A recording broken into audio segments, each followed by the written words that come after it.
리더십 연구의 권위자인 제임스 푸제스와 베리 포스터라는 교수님이 오랜 기간 많은 사람들을 대상으로 리더가 갖추어야 할 최고의 자질이 무엇이냐 연구를 했대요. 그 결과가 뭔지 아십니까? 정직함이었습니다. 여러 조사들마다 비율은 약간씩 다르지만 순위는 똑같았어요. 1순위는 항상 정직함이었습니다.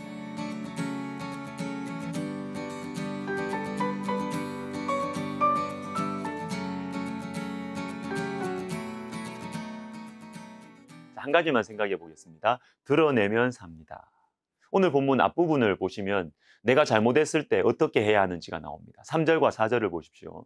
내 아들아, 내가 내 이웃의 손에 빠졌은 즉 이같이 하라. 너는 곧 가서 겸손히 내 이웃에게 간구하여 스스로 구원하되 내 눈을 잠들게 하지 말며 눈꺼풀을 감기게 하지 말고. 자, 내가 잘못했어요.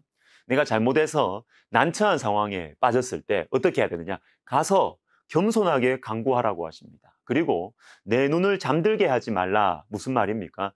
회피하지 말라는 것입니다. 덮지 말라는 것입니다. 여러분, 드러내야 사는 것이에요. 난처할 때, 앞이 보이지 않을 때는 여러분 정직해야 됩니다. 그러면 하나님께서 도와주십니다. 잠언 14장 9절에 이런 말씀이 있습니다. 미련한 자는 죄를 심상히 여겨도 정직한 중에는 은혜가 있느니라. 여러분, 당장 마음 편하기 위해서 문제를 덮지 마십시오. 정직한 중에 은혜가 있는 것입니다. 어려운 상황에 처했을 때 우리에게 이렇게 나타나는 반응이 두 가지 정도 있는 것 같아요. 먼저는 내 머리를 굴려요. 내 계산기를 굴리면서 밤새 그 문제로 고민을 하는 것이죠. 근데 또 하나의 반응이 있습니다. 그거는 피하는 거예요. 직면하지 않으려고 안 해요. 고민하는 대신에 잠시 이 고통을 잊게 해주는 작은 어떤 이 즐거움 속으로 막 도망을 치는 것이죠. 다니엘 5장에 보시면 벨사살 왕이 큰 잔치를 베풀고 술을 마십니다.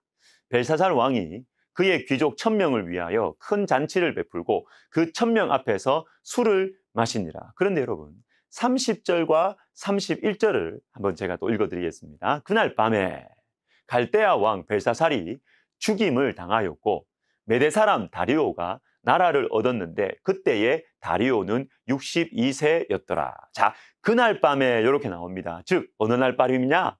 벨사살 왕이 큰 잔치를 베풀면서 술 마시던 바로 그날 밤. 근데 그날 밤에 벨사살 왕이 죽어요. 나라가 망합니다.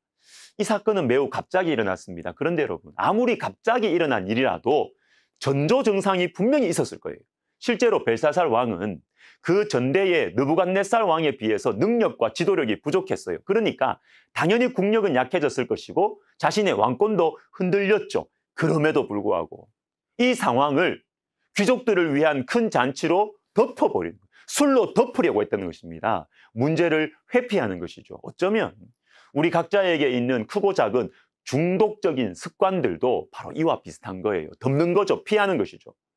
아무리 바빠도 아무리 힘들어도 그 습관은 우리가 끊어내지를 못할 때가 많아요. 계속합니다. 아니 어쩌면 힘들기 때문에 그 습관을 더 자주 할 수 있습니다.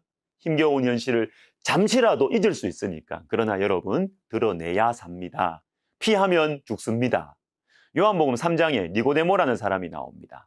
당시 존경받고 유명했던 지도자였어요. 그런데 예수님께서 행하시는 기적들을 보고 마음에 깊은 고민이 되었습니다. 율법을 철저하게 지키면 하나님 나라 들어갈 줄 알고 살았는데 아니었어요. 율법의 한계, 도덕과 윤리의 한계가 보이는 것입니다. 예수님의 기적들을 보고. 그런데 중요한 것은 이런 고민을 하는 사람은 많았지만 예수님께 찾아온 사람은 니고데모밖에 없었다는 것입니다. 다른 지도자들도 비슷한 고뇌를 했을 것입니다. 그러나 드러내지를 않았어요. 덮어버렸습니다. 그러나 니고데모는 예수님을 찾아왔어요.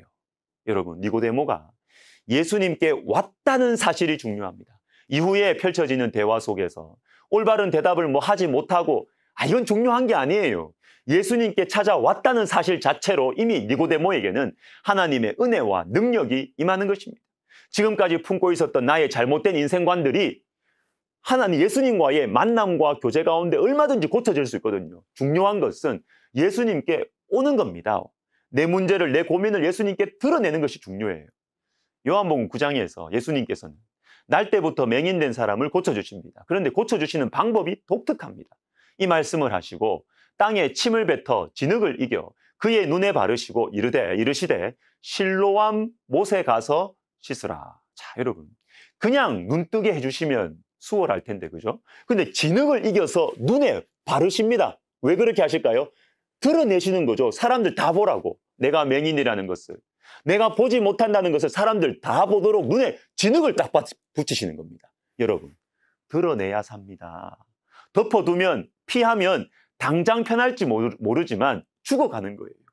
시편 145편 18절에 귀한 말씀이 있습니다. 여호와께서는 자기에게 간구하는 모든 자, 곧 진실하게 간구하는 모든 자에게 가까이 하시는도다. 여러분, 어떤 기도가 좋은 기도입니까? 어떤 기도에 하나님께서 가까이 다가오실까요? 진실하게 간구하는 기도입니다. 아무리 경건한 표현, 성경적인 표현들로 기도해도요, 진실하지 않으면 하나님 가까이 하지 않으십니다. 그러나 비록 유창하지 않아도, 혹 성경적인 표현이 없어도 정직하고 진실하게 자신의 사정과 죄를 드러내는 기도에 하나님께서는 가까이 다가오시고 응답해 주시는 것입니다. 여러분, 오스왈드 챔버스의 주님은 나의 최고봉 11월 23일자에 이런 글이 있습니다.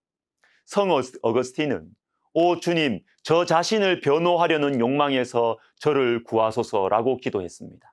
자신을 변호하려는 성향은 하나님을 향한 믿음을 파괴합니다. 여러분, 하나님을 믿으십시오. 나를 변호하려고 하지 말고 내 잘못을 이렇게 덮고 저렇게 피하려고 하지 마세요. 정직하게 드러낼 때 길이 보입니다. 정직하게 드러낼 때 하나님께서 도와주시는 것입니다. 기도하겠습니다. 하나님 아버지, 난처하고 힘든 문제일수록 우리가 정직하게 주님 앞에 이야기하고 또 주님 주시는 용기로 사람들에게 이야기해서 하나님 아버지, 그 어려운 상황들을 주님의 은혜와 도우심으로 돌파해 나갈 수 있는 지혜로운 인생을 살게 하여 주옵소서. 예수님의 이름으로 기도하옵나이다. 아멘.